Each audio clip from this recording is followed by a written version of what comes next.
The year is 1788. The United States, newly independent from Great Britain, faced the daunting task of forming its own government. The Constitution, ratified just months prior, outlined a framework for a republic. At its heart was the concept of a president, an elected leader entrusted with immense power. The first ever presidential election was a pivotal moment. This election would determine the course of the nation and shape its destiny. The young nation was eager to move beyond the turmoil of revolution and forge a path towards stability and prosperity. The eyes of the world were upon them, watching to see if this bold experiment in self-governance could truly succeed. The responsibility of choosing its first leader weighed heavily on the newly formed nation. The election of 1788 was markedly different from the presidential elections we know today. There were no political parties, no primaries, and no national campaigns. Communication was slow, relying on word of mouth and printed newspapers to spread information. Candidates did not campaign for themselves. Instead, they relied on their reputations and the endorsements of prominent citizens. The most significant difference lay in who could participate. Only white men who owned property were eligible to vote.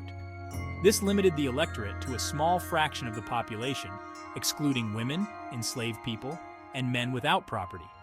The Founding Fathers, while committed to principles of liberty, grappled with the complexities of suffrage. Amongst the newly formed nation, one figure stood head and shoulders above the rest: George Washington. A revered hero of the Revolutionary War, Washington commanded the Continental Army to victory against the British. His leadership during the war, combined with his reputation for integrity and wisdom, made him the overwhelming favorite for the presidency. Washington was reluctant to assume the mantle of leadership once more. He longed for retirement at his beloved Mount Vernon. However, he understood the weight of expectation upon him.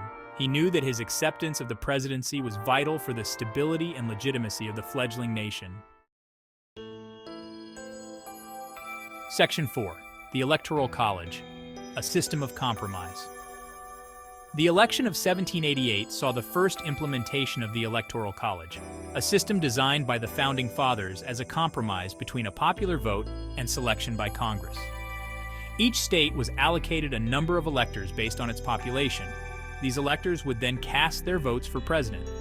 The Electoral College was intended to provide a balance between the interests of large and small states and to ensure that the president had broad support across the nation.